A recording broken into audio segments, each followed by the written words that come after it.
Bangladesh labour পার্টির সংগ্রামী মহাসচিব খন্দকার মিরাজুল ইসলাম। খন্দকার মিরাজুল ইসলাম।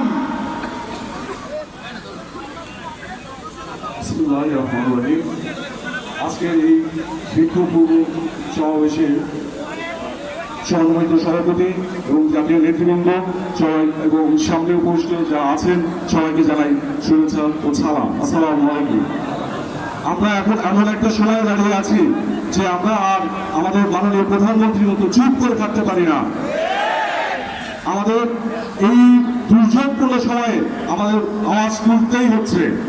আজকে কৃত্রিম জ্বালানি সংকট, এটা আপনারা কি বলেন কৃত্রিম না?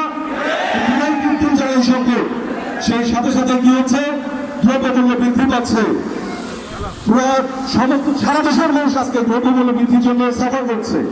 আপনি জনগণের হাতে তুলে দিচ্ছেন ফ্যামিলি কার্ড, কিন্তু আপনি সৃষ্টি করছেন কর্মহীনতা।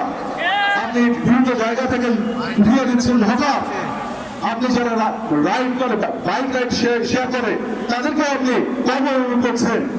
আমরা এই সমস্ত সংকটের নিরসন চাই। বাংলার মানুষ শান্তিমতো কোনো ভাত খেতে চায়। আশা করি আপনি সেই ব্যবস্থা করবেন। ধন্যবাদ সবাইকে।